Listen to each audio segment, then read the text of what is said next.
Income করার পরও কি আপনার হাতে অর্থ থাকছে না? আয়ের চেয়ে কি ব্যয়ের পাল্লা ভারী হয়ে যাচ্ছে? সাফল্যের খুব কাছে গিয়েও কি বারবার ব্যর্থ হতে হচ্ছে? পরিবারে কি বিনা কারণেই অশান্তি আর মানসিক চাপ বাড়ছে? তাহলে বন্ধুরা, আজকের ভিডিওটি আপনাদের জন্য। নমস্কার বন্ধুরা, প্রথমে আপনাদের রাশি সাপেক্ষে গ্রহের কি অবস্থান রয়েছে তা জানিয়ে দেব। মে মাসের শুরুতে ষষ্ঠভাবে রাহু ও বুধের সহাবস্থান শত্রু দমন এবং প্রতিযোগিতামূলক ক্ষেত্রে বুদ্ধির জোরে কিন্তু জয়ী হওয়ার পথ প্রশস্ত করবে।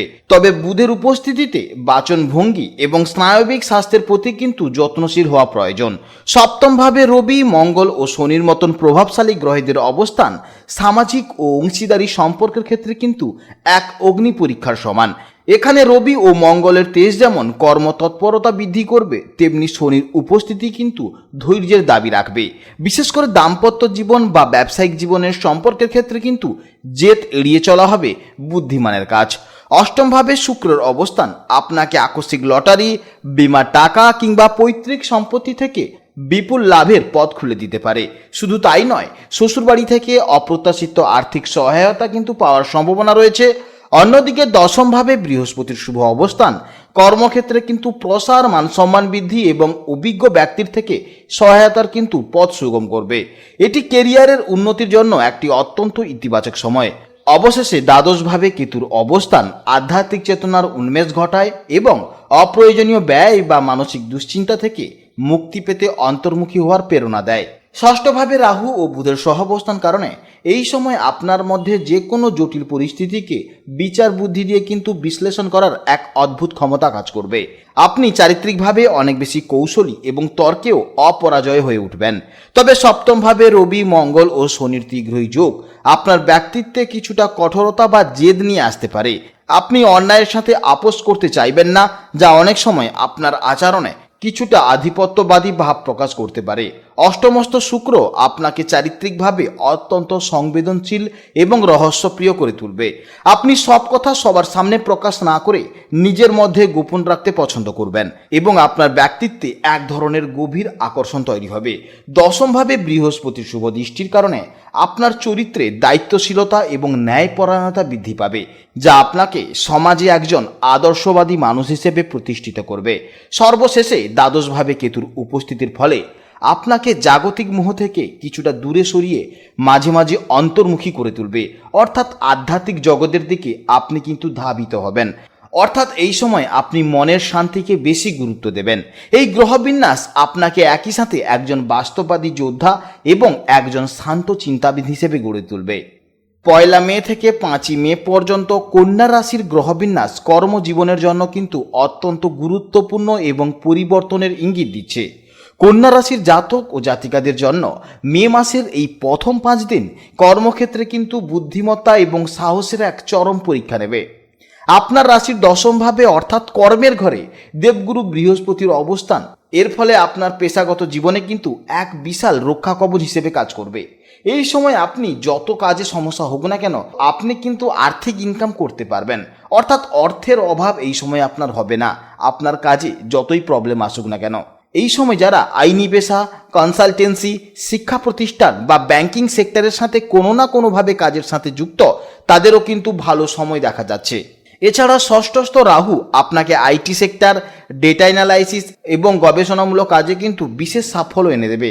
তার সঙ্গে সঙ্গে আর্টিফিশিয়াল ইন্টেলিজেন্সেও কিন্তু বিশাল সাফল্য এনে দেবে, অর্থাৎ এআই রিলেটেড কাজেও কিন্তু ভালো সাফল্য আপনি পেতে পারেন। যেহেতু সপ্তম ঘরে মঙ্গল ও রবির প্রভাব রয়েছে, তাই যারা প্রশাসন, পুলিশ বা সামরিক বিভাগে কর্মরত, তাদের সাহসিকতা ও যে কোনো বিষয়ে সঠিক সিদ্ধান্তের প্রশংসা এই সময় যথেষ্ট হবে। এছাড়া শুক্রের অষ্টমে অবস্থান থাকার কারণে যারা বীমা সংস্থা বা ট্যাক্স বা অডিট সংক্রান্তে কাজ করছেন, তাদের জন্য কিন্তু সময়টা অত্যন্ত লাভদায়ক হবে। জ্যোতিষচর্চা বা আধ্যাত্মিক গবেষণার সাথে যারা যুক্ত, তাদের জন্য কিন্তু দ্বাদশস্থ কেতু অন্তর্দৃষ্টি বাড়াতে সাহায্য করবে। ব্যবসায়ীদের জন্য এই সময়টি মিশ্র ফলদায়ী হলেও বড় ধরনের কিন্তু লাভের সম্ভাবনা রয়েছে। সপ্তমভাবে 3টি শক্তিশালী গ্রহের অবস্থান ব্যবসায়িক পার্টনারশিপের ক্ষেত্রে কিন্তু কিছুটা উত্তপ্ত পরিস্থিতির সৃষ্টি করতে পারে। তবে অষ্টমস্ত শুক্র এবং দশমস্ত বৃহস্পতি সেই ক্ষতির সম্ভাবনাকে কিন্তু আড়াল করে দেবে। বিশেষ করে যারা প্রসাধনী, সুগন্ধি, পোশাক আশাক এবং বিলাসদ্রব্যের ব্যবসা করবেন, তাদের জন্য কিন্তু এটি অত্যন্ত স্বর্ণালী সময়। অষ্টম ঘরে শুক্রের প্রভাবে কোনো গুপ্ত উৎস বা পুরনো বিনিয়োগ থেকে কিন্তু ভালো রিটার্ন আসতে পারে। যারা রপ্তানি, আমদানি বা বৈদেশিক বাণিজ্যের সাথে যুক্ত, দ্বাদশ কেতু কিন্তু তাদের জন্য নতুন কোনো বিদেশের সুযোগ তৈরি করে দিতে পারে। রিয়েল এস্টেট বা নির্মাণ শিল্পের সাথে যারা ব্যবসা করছেন তাদের জন্য কিন্তু এই সময়টা একটু সতর্ক থাকতে হবে, কারণ শনি ও মঙ্গলের সংযোগে আইনি জটিলতা তৈরি হতে পারে। যারা দীর্ঘদিন ধরে চাকরির চেষ্টা করছেন বা বেকারত্বের অভিশাপে ভুগছেন তাদের জন্য কিন্তু 1 মে থেকে 5 মে পর্যন্ত আশার আলো নিয়ে আসছে। ষষ্ঠভাবে রাহুর প্রতিযোগিতামূলক পরীক্ষায় জয়ী হওয়ার একটা জেদ বাড়িয়ে দেবে। আপনি যদি কোনো সরকারি চাকরির ইন্টারভিউ বা যে কোনো বড় মাল্টিন্যাশনাল কোম্পানি কিংবা যে কোনো ব্যাংকিং সেক্টরে ছোটো মোটো কাজের ইঙ্গিত পান, তাহলে কিন্তু এই সময় বাড়িতে বসে না থেকে বা সময় নষ্ট না করে আপনি কিন্তু কাজে যুক্ত হয়ে যান। তবেই দেখবেন আপনার জীবনে একের পর এক ভালো সময় আসতে চলেছে। কিংবা যারা কোনো স্কিল জানেন, সেটা গান হোক, ছবি আঁকা হোক, এআই রিলেটেড কোনো কাজ হোক, কম্পিউটার রিলেটেড কোনো কাজ হোক, তাহলে আপনারা চাইলে ফ্রিল্যান্সিং করতে পারেন কিংবা ছোটোখাটো কোনো ডিপ্লোমা কোর্স করতে পারেন। সেটা গ্রাফিক্স ডিজাইনের হতে পারে, সেটা ভিএফএক্সের হতে পারে, কিংবা সেটা কার্টুন অ্যানিমেশনের হতে পারে। তাহলে দেখবেন আপনাদের মধ্যে একটু স্কিল চলে এলে আপনারা মার্কেটে অনেক কাজ পাবেন। অনেক ইউটিউব প্ল্যাটফর্মেও কাজ করতে পারবেন, অনেকে কন্টেন্ট ক্রিয়েশনও করতে পারবেন, কিংবা অনেকে ফ্রিল্যান্সারও কাজ করতে পারবেন। তাই অবশ্যই বসে না থেকে আপনাকে প্রচুর পরিমাণে কিন্তু চেষ্টা করতে হবে, কারণ চেষ্টাই হচ্ছে মূল শক্তি আপনার কর্মজীবনে সাফল্য পেতে গেলে। এরপরে জানবো প্রেম ও দাম্পত্য জীবনের সম্পর্কে। মে মাসের শুরুতে কন্যা রাশির বিবাহিত জাতক ও জাতিকাদের জন্য সময়টি কিন্তু বেশ চ্যালেঞ্জিং এবং ধৈর্যের পরীক্ষা দেওয়ার মতো। আপনার সপ্তমভাবে রবি, মঙ্গল ও শনির অবস্থান একটি অগ্নিমারুত যোগ তৈরি করবে, অর্থাৎ আগুনে ঘি পড়ার মতন কিন্তু একটা যোগ তৈরি হবে। রবি ও মঙ্গল দুজনেই কিন্তু অত্যন্ত তেজস্বী এবং শনি হলো শৃঙ্খলা ও ধীরগতির প্রতীক। এর প্রভাবে আপনার জীবনসঙ্গীর মেজাজ এই 5 দিন কিন্তু বেশ খিটখিটে বা রাগী থাকতে পারে। তুচ্ছ কোনো বিষয় নিয়ে তর্কাতর্কি থেকে বড় ধরনের বিবাদ সৃষ্টি হওয়ার একটা আশঙ্কা রয়েছে। মঙ্গল ও রবির প্রভাবে ইগোর লড়াই দেখা দিতে পারে, যেখানে কে বড় বা কার কথা ঠিক এই নিয়ে কিন্তু জেদ তৈরি হবে। অন্যদিকে শনির উপস্থিতি সম্পর্কের মধ্যে এক ধরনের দূরত্ব বা নীরবতা নিয়ে আসতে পারে। শুক্র হলো প্রেম ও আসক্তির গ্রহ। সঙ্গীর সাথে কোনো গোপন সমস্যা বা দীর্ঘদিনের ভুল বোঝাবুঝি মিটিয়ে ফেলার জন্য এটি কিন্তু একটি উপযুক্ত সময়। এই 5 দিন সবচেয়ে বড় প্রতিকার হলো চুপ করে থাকা। যদি দেখেন সঙ্গী রেগে আছেন, তবে আপনি শান্ত থাকুন। ষষ্ঠস্থ বুধ আপনাকে কিন্তু পরিস্থিতি সামাল দেওয়ার বুদ্ধি দেবে, তাই সেই বুদ্ধিকে ব্যবহার করে সম্পর্কের ফাটল রোধ করুন। যারা প্রেমের সম্পর্কে রয়েছেন তাদের জন্য কিন্তু এই সময়টি মিশ্র প্রকৃতির। সপ্তম ঘরের গ্রহবিন্যাস ইঙ্গিত দিচ্ছে যে সঙ্গীর অতিরিক্ত অধিকারবোধ বা নিয়ন্ত্রণ করার প্রবণতা আপনাকে কিছুটা শ্বাসরুদ্ধ অবস্থায় ফেলতে পারে। রবি ও মঙ্গলের প্রভাবে সঙ্গীর মধ্যে কিছুটা কর্তৃত্ব পরায়ণ মনোভাব দেখা দেবে, যা আপনার স্বাধীনতার উপর হস্তক্ষেপ মনে হতে পারে। তবে দশমভাবে বৃহস্পতির পূর্ণ দৃষ্টি থাকার কারণে সম্পর্কের অমর্যাদা হবে না। বৃহস্পতি আপনাদের মধ্যে নৈতিকতা ও বিশ্বাসের জায়গাটি কিন্তু শক্ত রাখবে। তার উপর অষ্টমস্ত শুক্র কিন্তু প্রেমের সম্পর্কে এক ধরনের রোমাঞ্চ ও তীব্রতা যোগ করবে। আপনার হয়তো নিজেদের সম্পর্ককে আরও গোপনে এগিয়ে নিয়ে যেতে চাইবেন, অর্থাৎ আপনাদের মধ্যে একটা প্রেমের আকাঙ্ক্ষা তীব্র হয়ে যাবে। আপনাকে ধ্যান দিতে হবে যাতে এই আকাঙ্ক্ষা খুব খারাপ পরিস্থিতিতে গিয়ে না পৌঁছায়। কোনো কিছু গোপন করলে কিন্তু তা নিয়ে বড় অশান্তি হতে পারে। তাই নিজেদের মধ্যে যদি কোনো সমস্যা থাকে অবশ্যই খোলামেলাভাবে আলোচনা করুন, তাহলেই দেখবেন নিজেদের মধ্যে বন্ডিং কিন্তু আরও ভালো হবে। 1 মে থেকে 5 মের মধ্যে সঙ্গীর সাথে কোনো দূরত্ব ভ্রমণের পরিকল্পনা থাকলে তা সাবধানে করুন, কারণ গ্রহের তেজ ভ্রমণে সামান্য বাধা বা মতবিরোধ ঘটাতে পারে। একে অপরের প্রতি বিশ্বাস বজায় রাখলে মাসের শুরুটা কিন্তু ভালো কাটবে। যারা বিয়ের জন্য সম্বন্ধ খুঁজছেন বা বিবাহের কথা ভাবছেন তাদের জন্য কিন্তু গ্রহবিন্যাসটি বেশ কৌতূহলজনক। সপ্তম ঘরে রবির অবস্থান মানে কোনো উচ্চপদস্থ বা প্রভাবশালী পরিবার থেকে প্রস্তাব আসার সম্ভাবনা রয়েছে। মঙ্গলের প্রভাবে সম্বন্ধটি খুব দ্রুত এগোতে পারে, কিন্তু শনির অবস্থানের কারণে শেষ মুহূর্তে কোনো আইনি বাধা বা বয়োজ্যেষ্ঠদের মতবিরোধের কারণে কাজটিতে কিন্তু বিলম্ব হতে পারে। যদি আপনার বিয়ের কথা অনেক দিন ধরে আটকে থাকে, তবে এই 5 দিনের মধ্যে সেই বিষয়ে কোনো নতুন সিদ্ধান্তের খবর পেতে পারেন। অষ্টমভাবে শুক্র এবং দশমভাবে বৃহস্পতির শুভযোগের কারণে এমন কোনো জায়গা থেকে প্রস্তাব আসতে পারে যা আপনার সামাজিক ও আর্থিক মর্যাদা বৃদ্ধি করবে। এরপরে জানবো শিক্ষা জীবনের সম্পর্কে। ষষ্ঠভাবে রাহু ও বুধের প্রভাবে আপনার মধ্যে বর্তমানে প্রযুক্তি ও আধুনিক বিজ্ঞানের প্রতি এক গভীর আকর্ষণ তৈরি হবে। যারা কম্পিউটার সায়েন্স, কৃত্রিম বুদ্ধিমত্তা অর্থাৎ এআই রিলেটেড নিয়ে পড়াশোনা করছেন, কিংবা যারা রোবোটিক্স কিংবা ওয়েবসাইট ডেভেলপমেন্ট কিংবা কোডিং এই সমস্ত সাবজেক্ট নিয়ে যারা পড়াশোনা করছেন, তাদের জন্য কিন্তু নতুন উদ্ভাবনের সময়। অর্থাৎ এই সময় আপনাদের জীবনে বা আপনাদের শিক্ষা জীবনে অনেক নতুন নতুন পদ আসতে পারে। এই সময় আপনার বিশ্লেষণী ক্ষমতা এতই বৃদ্ধি পাবে যে কোনো বড় টেকনিক্যাল সমস্যা বা জটিল গাণিতিক হিসাব আপনি কিন্তু মুহূর্তের মধ্যেই সমাধান করে দেবেন। এছাড়া যারা আইন, কূটনীতি বা পাবলিক অ্যাডমিনিস্ট্রেশন নিয়ে পড়াশোনা করছেন, তাদের জন্য কিন্তু সপ্তম ঘরের রবি ও মঙ্গলের উপস্থিতি দারুণ সহায়ক হবে। আপনার বাচনভঙ্গি এবং অকাট্য যুক্তির ক্ষমতা অন্যদের চমকে দেবে। বিশেষ করে আপনার কলেজে বা স্কুলে যে কোনো প্রতিযোগিতামূলক বিতর্ক কিংবা যে কোনো সেমিনারে আপনি কিন্তু আপনার বুদ্ধির জোরে আপনি কিন্তু সফল হয়ে যাবেন। অন্যদিকে অষ্টমভাবে শুক্র এবং দ্বাদশভাবে কেতুর অবস্থান আপনাকে গবেষণামূলক ও রহস্যময় বিষয়ের দিকে কিন্তু টেনে নিয়ে যাবে।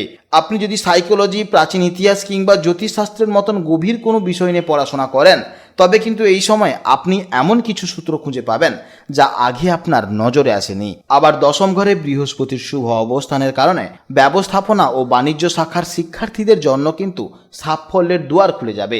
যারা এমবিএ বা ফিনান্স নিয়ে পড়াশোনা করছেন, তারা বড় কোনো প্রজেক্টে বিশেষ কৃতিত্ব অর্জন করবেন। এছাড়া ষষ্ঠ ঘরের প্রভাবে চিকিৎসাবিদ্যা ও রসায়ন শাস্ত্রের সাথে যুক্ত শিক্ষার্থীদের জন্য সময়টি ল্যাবরেটরির পরীক্ষা বা নতুন কোনো মেডিসিন নিয়ে গবেষণার জন্য কিন্তু অত্যন্ত ফলপ্রসূ হবে। যারা সরকারি চাকরির পরীক্ষার প্রস্তুতি নিচ্ছেন বা উচ্চশিক্ষার জন্য বিদেশের কোনো বিশ্ববিদ্যালয়ে আবেদন করতে চাইছেন, তাদের জন্য কিন্তু এই সময়টি অত্যন্ত গুরুত্বপূর্ণ। দ্বাদশস্থ কেতু এবং অষ্টমস্থ শুক্র বিদেশের সাথে যুক্ত শিক্ষার ক্ষেত্রে হঠাৎ কোনো যোগাযোগ করিয়ে দিতে পারে।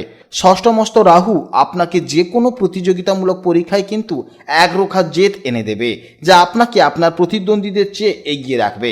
তবে শনির প্রভাবে পড়াশোনার গতি কিছুটা ধীর মনে হতে পারে, কিন্তু ভয় পাবেন না। এই ধীর গতি আসলে কিন্তু আপনার ভিতকে আরও মজবুত করবে। সামগ্রিকভাবে এই 5 দিন আপনার বুদ্ধিবৃত্তিক বিকাশের জন্য একটি স্বর্ণালী সময়। এরপরে জানবো স্বাস্থ্য জীবনের সম্পর্কে। এই সময় কিন্তু আপনার শরীরে বিভিন্ন রকমের কিন্তু রোগের সমস্যা দেখা যেতে পারে, যা নির্বাচন করতে ডাক্তারদের কিন্তু সমস্যায় পড়তে হতে পারে। সপ্তম ঘরে রবি, মঙ্গল ও শনির তীঘ্রই যোগ আপনার শরীরের পিত্তজনিত সমস্যা বৃদ্ধি করবে। শনির উপস্থিতির কারণে অনেক সময় শরীরে দীর্ঘস্থায়ী ক্লান্তি বা আলস্য অনুভব হতে পারে। আবার মঙ্গল ও রবির প্রভাবে হঠাৎ করে উচ্চ রক্তচাপ বা মাথা যন্ত্রণা দেখা দিতে পারে।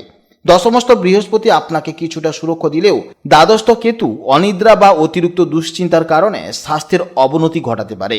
সপ্তম ঘরে রবি ও মঙ্গলের মতন অগ্নিকারক গ্রহের সাথে শনির অবস্থান রক্তচাপের আকস্মিক ওঠানামা ঘটাতে পারে। যারা আগে থেকেই হার্টের সমস্যায় ভুগছেন, তাদের জন্য কিন্তু এই 5 দিন অতিরিক্ত উত্তেজনা বা রাগ থেকে দূরে থাকতে হবে। ষষ্ঠম ঘরে রাহুর অবস্থান অদ্ভুত সব পেটের গোলযোগ দেখা দেবে। বিশেষ করে ফুড পয়জিং বা হজমের সমস্যার কারণে পেটে অসহ্য যন্ত্রণা হতে পারে। বাইরের খাবার বা অতিরিক্ত মশলাযুক্ত খাবার এই সময় আপনার সবচেয়ে বড় শত্রু হয়ে যাবে। বুধ ও রাহুর সংযোগে অনেক সময় স্নায়ুর ওপর চাপ সৃষ্টি করবে। এর ফলে মাইগ্রেনের ব্যথা, হাত পা কাঁপা বা অতিরিক্ত মানসিক অস্থিরতা দেখা দিতে পারে। ঘুমের অভাবে এই সমস্যাকে আরও বাড়িয়ে দিতে পারে। শনি ও মঙ্গলের দৃষ্টির কারণে বাতের ব্যথা বা পুরনো কোনো হাড়ের চোট নতুন করে মাথাচাড়া দিয়ে উঠতে পারে, কিংবা এই সময় হাতের বাহুতে কিংবা কাঁধে নার্ভের সমস্যা দেখা যেতে পারে। তার সঙ্গে সঙ্গে কোমর বা পায়ের নিচের অংশে প্রচুর পরিমাণে ব্যথা বাড়বে। অষ্টমস্থ শুক্র এবং ষষ্ঠস্থ রাহু ত্বকে র্যাশ, চুলকানি বা যে কোনো ধরনের অ্যালার্জিক রিয়াকশান তৈরি হতে পারে। তাই প্রসাধনীর ব্যবহারের ক্ষেত্রে বা নতুন কোনো ওষুধ খাওয়ার আগে অবশ্যই কিন্তু সতর্ক থাকা প্রয়োজন। কন্যা রাশির বয়স্ক জাতক ও জাতিকাদের জন্য এই 5 দিন কিন্তু বিশেষ সাবধানতা অবলম্বন করা অত্যন্ত জরুরি। শনির প্রভাবে হাড়ের সংযোগস্থলে ব্যথা এবং রবি ও মঙ্গলের প্রভাবে চোখের সমস্যা বা মাথা ঘোরার মতন উপসর্গ দেখা দিতে পারে। তাই এই সময় আপনারা যতটা সম্ভব সাবধানে থাকুন এবং বাইরের খাবার এড়িয়ে চলার চেষ্টা করুন, এবং সম্ভব হলে সকালে তাড়াতাড়ি ঘুম থেকে উঠে হালকা মেডিটেশন করুন এবং মর্নিং ওয়াক করুন। তাহলেই দেখবেন আপনার প্রত্যেক দিন জীবন কিন্তু খুবই সুন্দর যাবে। এছাড়া আপনার যদি কোনো প্রশ্ন থাকে তাহলে অবশ্যই ভিডিওর কমেন্ট বক্সে কমেন্ট করুন। আপনারা ভালো থাকুন, সাবধানে থাকুন, সুস্থ থাকুন। নমস্কার, জয় রাধে রাধে।